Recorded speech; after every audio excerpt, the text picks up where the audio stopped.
Hey guys, welcome back to my channel Edu Maths. और इस video में हम क्लास 10th का chapter 3 which is pair of linear equations in one variable, उसके exercise 3.1 का question number 3 attempt करने वाले हैं। क्वेश्चन नंबर 1 और 2 के लिए प्रीवियस वीडियोस आप देख सकते हैं और इस चैप्टर का इंट्रोडक्शन जिसमें मैंने सारे इस चैप्टर में आने वाले न्यू टर्म्स आपको एक्सप्लेन की हैं, आप उस वीडियो को भी देखिए ताकि आपको ये क्वेश्चन भी काफ़ी अच्छे से समझ आ जाए।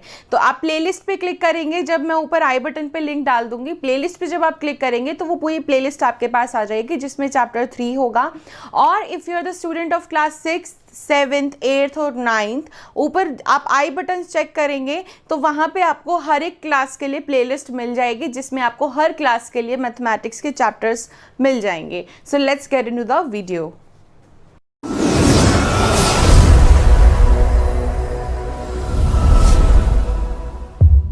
So guys, question number 3 again जो हम फर्स्ट और सेकंड क्वेश्चन में करते आए हैं, यहाँ पे हमें क्या करना है, पहले जो हमें एक वर्ड प्रॉब्लम दी हुई है उसकी इक्वेशंस बनानी है, उसके बाद उसके पॉइंट्स यानी कि कोऑर्डिनेट्स निकालने हैं और कोऑर्डिनेट्स निकालने के बाद हमें ग्राफ प्लॉट करना है। तो क्वेश्चन में सबसे पहले जो इक्वेशन बनानी है हम उसके लिए क्वेश्चन को रीड करते हैं। The cost of 2 kg apples, 2 kg apples and 1 kg of grapes on a day was found to be ₹160।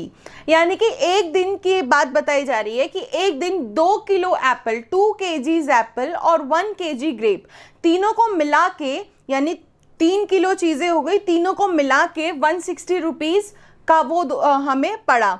उसके बाद after a month the cost of 4 kg of apples and 2 kg of grapes is 300। ठीक है, यानी कि एक महीने बाद 4 kilo Apple और 2 किलो ग्रेप्स की जो कॉस्ट आई वो थी 300 रुपीज़। अब हमें इसको, इस सिचुएशन को एल्जेब्रिकली यानी कि जो हम इक्वेशंस बनाते हैं उसके अकॉर्डिंगली और ज्योमेट्रिकली यानी कि ग्राफ पे प्लॉट करना है। तो सबसे पहले हम यहाँ तक की इक्वेशन को बनाते हैं। Cost of 2 kg of apple. See, अगर मैं आपसे बात कर रही हूँ कॉस्ट की, अब ऑब्वियसली आपने 2 किलो एप्पल लिए, 2 kg Apple and 1 kg grapes, दोनों की कॉस्ट अलग अलग होगी, सेम तो नहीं होगी। एप्पल का कॉस्ट कुछ और होगा 1 किलो का और ग्रेप का 1 किलो का कॉस्ट कुछ अलग होगा। तो लेट करते हैं, let 1 kg, let cost of 1 kg of apple is equal to X. हम क्या करते हैं कि एप्पल के 1 किलो की कॉस्ट, यहाँ 2 किलो इकट्ठे की बात की गई है लेकिन हमने सिर्फ 1 किलो को लेना है पहले, ठीक है। तो cost of 1 kg of Apple को हमने एक्स लेट कर लिया, उसके बाद cost of 1 kg of grape को हम लेट कर लेते हैं वाई, राइट। अब प्रैक्टिकली अगर आप सोच के देखते हैं, मैंने आपसे बोला कि आप 2 किलो एप्पल लेके आइए और 1 किलो ग्रेप लेके आए हैं, ठीक है। अब 2 किलो और टोटल पैसे आपने कितने लगा दिए, 160 रुपीज़। लेकिन आपको ये नहीं पता कि 1 किलो एप्पल कितने का था और 1 किलो ग्रेप्स कितने के थे, आपको उसका टोटल अमाउंट पता है। तो आप उसके लिए क्या करते हैं, अगर एक्स है 1 किलो एप्पल की, 1 किलो एप्पल एक्स रुपीज़ का, 2 किलो एप्पल 2x मल्टीप्लाई कर दिया जाएगा। 1 किलो ग्रेप्स y रुपीज़ की, अगर मैं 2 किलो की बात करूँ तो 2y, यानी कि मल्टीप्लाई कर देते हैं हम कॉस्ट को क्वांटिटी से, जितने किलो हमने लिया है उसके 1 किलो की कॉस्ट से हम उसको मल्टीप्लाई कर देते हैं, तो 1 के साथ आएगा y, ठीक है। तो पहली इक्वेशन क्या बनी, 2x यानी कि 2 किलो एप्पल जिसकी कॉस्ट है x प्लस 1 किलो ग्रेप है 1y यानी कि सिर्फ y 1 किलो ग्रेप जिसकी कॉस्ट है y, टोटल मिला के वो बैठता है 160 रुपीज़। यहाँ तक की इक्वेशन हमारी ये एक इक्वेशन बन गई। अब इसके बाद आपको क्या करना है, आफ्टर अ मंथ अब हमें दूसरी इक्वेशन बनानी है। 4 kg ऑफ एप्पल, यहाँ 2 kg थे वहाँ 4 kg हो गए। अब 4 kg जिसकी कॉस्ट है x, एप्पल की हमने x ली थी, तो 4 kg ऑफ x यानी कि 4 kg ऑफ एप्पल, 1 किलो की कॉस्ट अगर x है तो 4 किलो की कितनी होगी, 4 × x plus 2 kg of grapes, ठीक है। 2 किलो ग्रेप्स हैं, 1 किलो ग्रेप्स की अगर कॉस्ट y रुपीज़ है तो 2 किलो की कितनी होगी, 2y, और इनको टोटल मिला के कॉस्ट हमारे पास आ रही है 300। ये हो गई हमारी सेकेंड इक्वेशन। तो यहाँ पे इक्वेशंस तो बन गई। अब इसके बाद हमें इसके कोऑर्डिनेट्स निकालने हैं और कोऑर्डिनेट्स निकालने के बाद हमें उसको ग्राफ पे प्लॉट करना है। तो एल्जेब्रिकली हमने यहाँ पे परफॉर्म कर दिया है इक्वेशन बना के। अब इसके बाद हम इसके पॉइंट्स निकालते हैं। तो सबसे पहले हम पॉइंट्स निकालते हैं इक्वेशन 1 का। इक्वेशन 1 हमारी क्या है, 2x + y = 160। ठीक है, तो मैंने आपको ये चीज़ पहले भी बोली थी, जब कोऑर्डिनेट्स निकालने होते हैं तो सबसे मेन चीज़, सबसे पहले तो आप एक टेबल बना लीजिए जिसमें मैंने आपको बताया था कि आप 3 पॉइंट्स निकालेंगे तो ज़्यादा बेटर रहेगा। ठीक है, 3 कोऑर्डिनेट्स निकालने हैं हमें। अब उसके लिए क्या करना है, वेरिएबल जो सिंगल वेरिएबल है ना उसको इधर रहने दो और जिस वेरिएबल के साथ कोई वैल्यू है वो दूसरी साइड ले जाओ। ठीक है, y को यहीं रहने देते हैं और ये 2x को मैं दूसरी साइड ले जाती हूँ। ठीक है, अब क्या करना है, x की जगह आप कुछ भी लगा सकते हो, x की जगह भी लगा सकते हो, y की जगह भी लगा सकते हो, वो आपकी कन्वीनियंस पे है। यहाँ पे इजी रहेगा कि आप x की जगह कोई वैल्यू लगा दो तो आपकी y की वैल्यू इक्वेशन की तरह सॉल्व करके ऑटोमेटिकली आ जाएगी। तो लेट्स सपोज कि मैंने x की वैल्यू ली है 40, ये आप कुछ भी ले सकते हो, 10, 1 कुछ भी ले सकते हो। तो अगर मैंने x की वैल्यू 40 ली है तो 2x की जगह आपको लगाना है 40, 160 माइनस 2 4 8, 80 हो गया। तो y की वैल्यू आती है 80। ठीक है, यदि आपने x की वैल्यू 40 ली है तो y की वैल्यू आपके पास आ गई 80।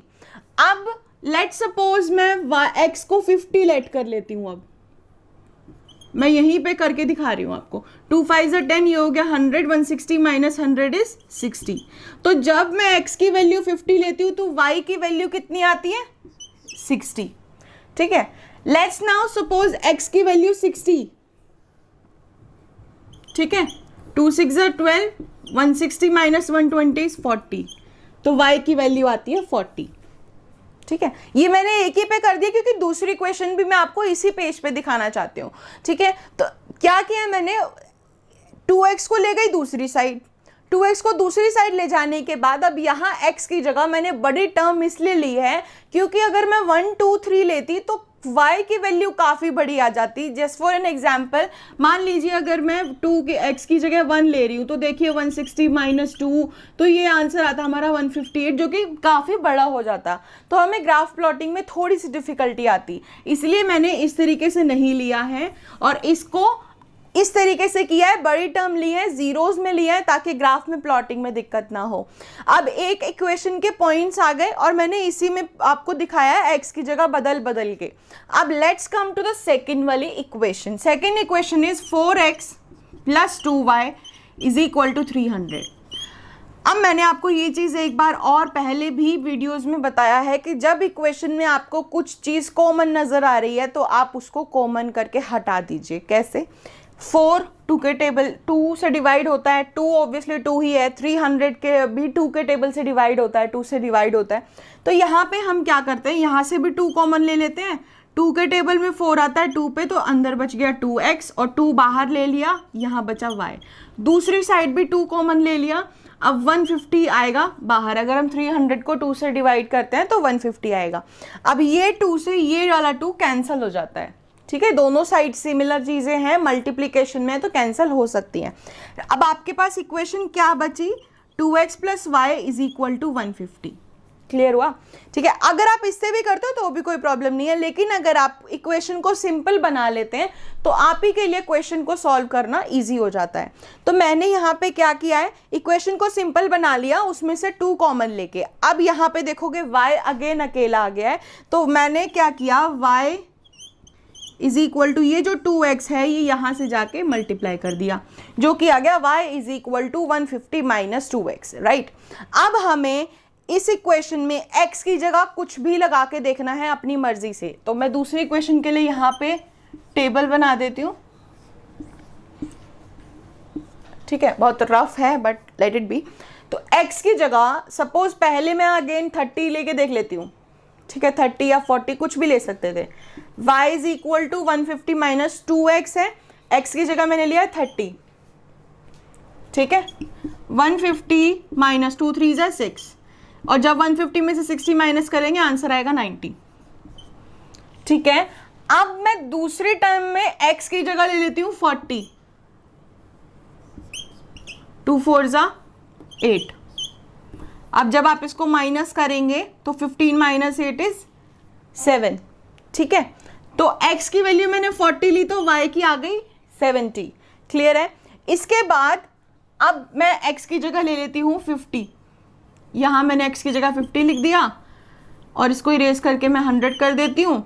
150 माइनस 100 इज 50, तो यहाँ वैल्यू आ गई 50। जब हम x को 50 लेंगे तो y की वैल्यू भी 50 आएगी, ठीक है। ये जो मैंने 3 स्टेप इसी में किए, आपको अलग अलग करने हैं, ये सिर्फ इसीलिए किए ताकि ये एक बोर्ड पे आ जाए और आपको मेरे को स्क्रीन स्विच ना करनी पड़े, क्योंकि अगर स्क्रीन को स्विच करूंगी तो माइंड डाइवर्ट होता है, ठीक है। तो आपको ये स्टेप अलग अलग करने हैं। पहले आपको अगर x की जगह 30 लिया है तो वो सॉल्व करना है, फिर x की जगह 40 लिया है तो फिर नीचे वो सॉल्व करना है, फिर x की जगह 50 लिया है तो फिर नीचे वो सॉल्व करना है। क्वेश्चन काफ़ी लेंदी होता है ये। अब हमारे पास ये पॉइंट्स आ गए, इन पॉइंट्स का हमें क्या करना है, ग्राफ प्लॉट करना है। काफ़ी सिंपल है। अब ये मैं वहाँ पे बना के आपको स्क्रीन स्विच करके ग्राफ बना के दिखाती हूँ। सो नाउ अब बनाते हैं हम ग्राफ। हमारे पास दोनों पॉइंट्स हैं, ठीक है। अब यहाँ पे अगर आप देखेंगे तो दोनों ही पॉजिटिव पॉइंट्स हैं, पॉजिटिव है, कुछ भी टर्म नेगेटिव नहीं है।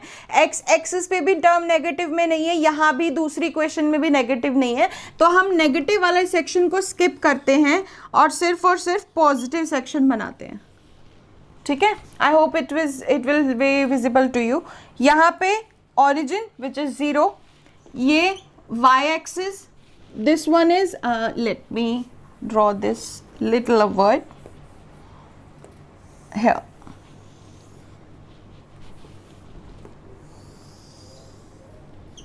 X axis, this will be the origin. ये हो गया x negative और x dash you can say as well.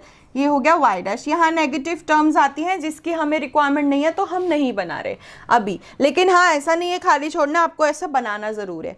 उसके बाद अब आप देखो कि हाई सब कुछ 10 20 50 60 इस फॉर्म में है, तो 1 2 3 का गैप ना लेके हम 10 10 का गैप ले लेते हैं। जैसे कि यहाँ पे मैंने लिख दिया पहले 10 20 30 40 then 50 60 70 80 90 100 and so on if we required it. उसके बाद यहाँ y एक्सिस पे 10 20 30 40 50 60 70 80 90 एंड देन 100। हमें कोशिश करनी है कि इनके बीच में, ऑब्वियसली आप तो ग्राफ पे प्लॉट करेंगे तो गैप इक्वल ही रहेगा, लेकिन हमें कोशिश करनी है कि यहाँ पे इनके बीच का जो डिस्टेंस है ना वो एकदम इक्वल हो। अनइक्वल होगा तो लाइन थोड़ा सा इधर उधर हो सकता है। तो let's plot first equation. X axis पे है पहले 40, यानी कि एक्स एक्सिस पे you are suppose to see this point. Y axis पे 40 के साथ है 80। तो यहाँ पे क्या करना है, अभी जैसे मैं बोर्ड पे बना रही हूँ, I can not use scale here, so मैं लाइन ड्रॉ कर रही हूँ अपनी कन्वीनियंस के लिए, बट आपके लिए ग्राफ होगा, ब्लॉक्स बने होंगे तो उसमें आपको कोई ज़रूरत नहीं रहेगी। तो पहला पॉइंट आएगा ये, एक्स एक्सिस का 40 और वाई एक्सिस का 80, देन एक्स एक्सिस का 50, वाई एक्सिस का 60, एक्स एक्सिस का 50, वाई एक्सिस का 60। यहाँ पे हमने इसको एक्सटेंड किया लाइक दिस, और इसको भी मैं एक्सटेंड कर लेती हूँ। सो पॉइंट यहाँ आएगा हमारा, ठीक है। एक्स एक्सिस का 60, वाई एक्सिस का 40, एक्स एक्सिस का 60 यहाँ पे और वाई एक्सिस का 40 यहाँ पे, तो मैं इसको भी एक्सटेंड कर लेती हूँ और यहाँ इसको एक्सटेंड कर लेती हूँ। बिल्कुल स्ट्रेट करना है, आपके पास तो ग्राफ प्लॉटिंग के लिए ऑब्वियसली ब्लॉक्स बने हैं, इजी रहता है सब कुछ, ठीक है। तो अब मैं एक काम करती हूँ, मैं इनको इरेज कर देती हूँ ताकि आपके लिए दूसरी इक्वेशन में कंफ्यूजन ना क्रिएट हो जाए।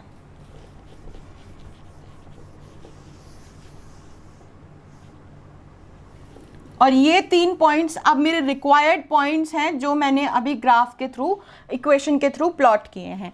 अब इनको ज्वाइन करना है ठीक है, I will try my level best to join in this straight line, obviously straight line ही बनेगी, ठीक है। थोड़ी सी टिल्टेड है यहाँ से ये, वो भी just because I can not use scale right here, so like this, right. Straight line बनेगी, दैट मीन्स आपने वो पॉइंट्स सही ढूंढे हैं। यदि स्ट्रेट लाइन नहीं बन रही, दैट मीन्स कि आपने पॉइंट्स ढूंढने में कुछ ना कुछ गलती की है, आपको उसको वेरीफाई करना होगा। इक्वेशन 2 के लिए आप प्लॉटिंग करते हैं, इसको हम एक्सटेंड कर देते हैं और यहाँ पे मैं पॉइंट्स लिख भी सकते हैं हम यहाँ पे कि ये कौन सा पॉइंट है। यहाँ पे मैं अभी लिख देती हूँ सिर्फ equation 1 just for your convenience, आपको समझ आ जाए। x की वैल्यू 30, y 90, x की वैल्यू 30 है, y है 90, इसको एक्सटेंड करते हैं यहाँ से और यहाँ से 30 को एक्सटेंड करते हैं। बिल्कुल स्ट्रेट तो नहीं जाएगा ये, बट स्टिल यहाँ पे पॉइंट बनेगा ये, ठीक है। x पे 40, y पे 70, x पे 40, y पे 70,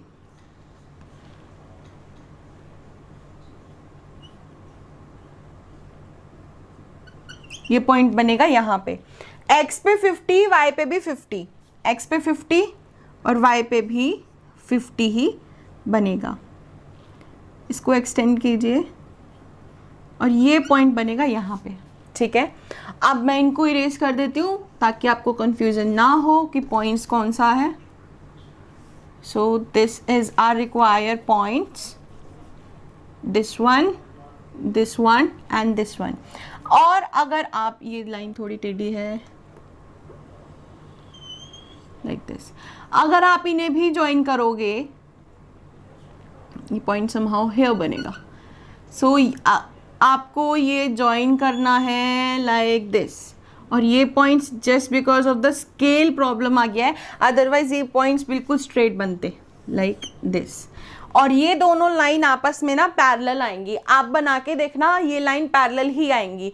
ये तो थोड़ा ना यहाँ पे भी प्रॉब्लम आ जाता है कि मैं इक्वल डिस्टेंस नहीं ले पा रही हूँ। ब्लॉक्स बने हुए होते हैं ग्राफ में आपके कार्टेशियन प्लेन पे, तो वहाँ पे तो आपकी दोनों लाइन पैरेलल आएंगी, बिल्कुल स्ट्रेट लाइन बनेगी, पॉइंट्स दोनों के सही ही हैं। तो आप इसको बना के ज़रूर देखिए। और यहाँ पे अगर मैं इसको एक्सटेंड भी करती हूँ ना, तो भी ये स्ट्रेट लाइन ही बनेगी। ऐसा नहीं है कि मैं इसको एक्सटेंड करूँगी बहुत ज़्यादा तो ये कहीं जाके मीट हो जाएंगी, because these both lines are parallel. अब मैं एक बार पॉइंट्स लिख देती हूँ, x पे 40, y पे 80। तो x पे 40, y पे 80 ये पॉइंट बना था, ये लिख देती हूँ। x पे 50, y पे 40, x पे 50, y पे 60, सो ये पॉइंट था। x पे 60, y पे 40, ठीक है। दूसरे क्वेश्चन पे आते हैं, x पे 30 और y पे 90, सो दिस वन 30, 90। x की वैल्यू पहले लिखनी होती है हमेशा, ये आपको मालूम होगा। x पे 40, y पे 70, x पे 40, y पे 70, 40, 70, x पे 50, y पे भी 50, तो दिस पॉइंट। ये पॉइंट्स लिख दिए और उसके बाद मेन चीज मेंशन जो करनी है वो है स्केल। तो scale is equal to 1 centimetre is equal to 10 units, या फिर आप 10 यूनिट्स लिख दो, कोई टेंशन नहीं है। स्केल मतलब क्या होता है कि आपने यहाँ पे कितने कितने का गैप लिया है। अगर आपने x और y एक्सिस पे सिमिलर गैप लिया है, यहाँ पे भी 10 का लिया और यहाँ पे भी 10 का, तो सिंगल एक स्केल लिखने से आपका काम हो जाएगा। लेकिन अगर आपने x पे 1 का गैप लिया है, y पे 5 का या 10 का अलग अलग लिए हैं, तो आपको x एक्सिस और y एक्सिस दोनों के स्केल को अलग अलग लिखना होगा, ठीक है। तो ये क्वेश्चन इस तरीके से होता है। और इसमें हमने वही जो पिछले 2 क्वेश्चंस में करते आ रहे हैं, ये सिर्फ उसी की प्रैक्टिस के लिए हमें ये क्वेश्चन एनसीईआरटी में गिवन है, ताकि ये क्वेश्चंस हमें आ जाए। और एग्जामिनेशन में ये जो क्वेश्चंस होते हैं एंड में सेक्शन डी में, ये क्वेश्चन इस तरीके का एक क्वेश्चन ज़रूर आता है। तो जितना ये बहुत इंपॉर्टेंट क्वेश्चन है, जितना ज़्यादा प्रैक्टिस करोगे उतना ज़्यादा अच्छा रहेगा। So that's it for today's video guys, and 3.1 exercise हमारी होती है कंप्लीट।